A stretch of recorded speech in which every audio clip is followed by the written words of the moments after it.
या फिर हमको जाली लगाने दी जाए। तो कलेक्टर साहब बोले तुम जाली लगा दो यार, तो फिर हमने जाली लगा दी। तो दो छोटे छोटे उपाय बता रहा हूं।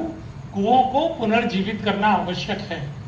कुओं में कचरा डालने का अपराध मत कीजिए, कुएं हमारे पुरखे हैं। जब ये हैंडपंप, जल प्रदाय योजना, ये नगर पालिका, ये नगरीय प्रशासन विभाग, ये कुछ नहीं था, तब भी ये कुएं हमारे पुरखों को पानी दे रहे थे। इन कुओं को पुनर्जीवित कीजिए। क्यों पुनर्जीवित कीजिए? पानी तो हमें चाहिए नहीं उसका, हम तो बटन दबाते हैं आ जाता है।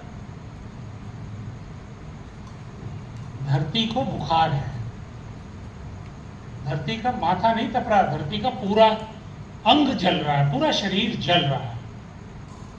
इस बार तो 52 डिग्री टेम्परेचर था ना कहीं कहीं। अच्छा ये बताइए, इस साल आपके एसी ने तो बहुत सारा दिया होगा गर्मी में,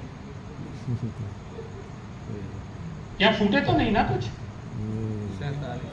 प्रार्थना करने आया हूं, एक पूर्व कमिश्नर के तौर पर नहीं, एक पूर्व सचिव के तौर पर नहीं, आपके एक भाई के तौर पर, कि धरती जल रही है,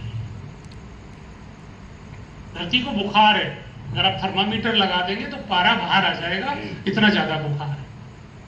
इस बुखार को ठंडा करने का एक ही उपाय है कि बचपन में जब बुखार आता था ना आधी रात को, और माँ के पास कोई दवा नहीं होती थी, तो माँ क्या करती थी? गीला रुमाल माथे पे रखती थी। जब आप कुएं में वर्षा का पानी डालते हैं तो आप धरती के जलते हुए माथे पर गीला रुमाल रख रहे हैं। ये बेहद जरूरी है, बेहद जरूरी है, और बहुत आसान है, और इसमें कोई खर्चा नहीं है। कोई कुओं का पानी पीते तो है नहीं, तो अब तो आप कुएं में सीधे बारिश का पानी भी डाल सकते हैं। और अगर सीधे नहीं डालना है तो कुएं से लगभग 4 फुट दूर एक गड्ढा कीजिए, 4 हाथ बाई 4 हाथ का गड्ढा कीजिए। उस गड्ढे में मोहल्ले का, खेत का, खलिहान का, जहां से भी पानी बह के आता है, उस पानी को कच्ची नाली मोड़ के उस गड्ढे में ले आइए, और उस गड्ढे में एक टूटा हुआ पाइप लगा दीजिए। जो बेकार पाइप रहते हैं ना, बिना काम के, सब किसानों के यहाँ रहते हैं, टूट जाते हैं, जो वो पाइप मुझे कुएं की दीवार है, ठीक है, और इसमें मैं इस पाइप को ऐसे कुएं की दीवार में छेद करके और ऐसे अंदर कर देता हूँ, इंसर्ट कर देता हूँ इसको। I penetrate it in the wall. मैं दीवार के अंदर पाइप को लगा देता हूँ। क्यों? कि जिससे पानी कुएं के बीचों बीच में गिरे, जिससे कुआं डैमेज नहीं, ठीक। और जो दूसरा सिरा है वो उस गड्ढे में रहना चाहिए जिसमें आपने पानी को आप लाए हैं। मैं आपको गारंटी देता हूं, इतना सरल उपाय करने से वो कुआं पुनर्जीवित हो जाएगा। चाहे 100 साल से सूखा हो, लेकिन वो पुनर्जीवित हो जाएगा। और अगर वो पूरी तरह मरा नहीं था और आप मोटर लगा के सिंचाई करते हैं उस कुएं से, तो अगर आधा घंटे चलता था तो 1 घंटे चलने की गारंटी मेरी है। ना चले तो ये आलोक के पास चले जाना, मुझे बिल भेज देना आपने कितना पैसा कि कुएं को जिंदा करो। और कुएं को जब हमने जिंदा किया तो देश के प्रधानमंत्री जी को वो बात इतनी पसंद आई कि उन्होंने मन की बात में हमारी इस बात को पूरे देश के साथ शेयर किया। आपका 103 नंबर का शायद एपिसोड था, एक आध नंबर आगे पीछे हो सकता है, तो उसको अगर आप नेट पर जाकर सुनेंगे तो उसमें शहडोल के पकरिया गांव का उदाहरण देके प्रधानमंत्री जी ने पूरे देश को बताया हमारे जल क्रांति अभियान के बारे में। मैं दमोह वालों को आया हूं जल क्रांति अभियान के बारे में बताने के लिए कि जल क्रांति कुछ नहीं है, किसी का गला नहीं काटना है, कोई छुरेबाजी नहीं करनी है, किसी सरकार के खिलाफ धरना, प्रदर्शन, आंदोलन कुछ नहीं करना है, कोई पुतला भी नहीं जलाना है। सिर्फ बारिश के पानी को खराब बोर में अंदर डालना है, बारिश के पानी को हैंडपंप में डालना है, बारिश के पानी को मरे हुए कुओं में डालना है। यह है जल क्रांति। दूसरी चीज है कि हमारी युवा पीढ़ी पूरी तरह नष्ट हो रही है।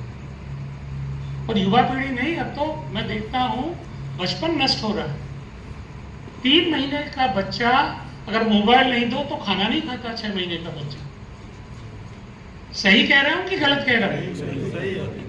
तो माओ की मजबूरी हो गई है कि उनके एक हाथ में मोबाइल देना और मोबाइल दिखा दिखा के उनको खाना खिलाना। ये पीढ़ी जो तैयार हो रही है, क्या आपको लगता है कि ये पीढ़ी कभी चाइना से लड़ पाएगी, मुकाबला कर पाएगी? आपको लगता है कि ये पीढ़ी कभी मानसरोवर में विराजमान उन देवादी देव कैलाश को वापस भारत में ला पाएगी कि जिन पर चीन ने कब्जा कर रखा है और जिसके बारे में हमारे राजनीतिक दल कभी बात ही नहीं करते? किया किसी ने बात?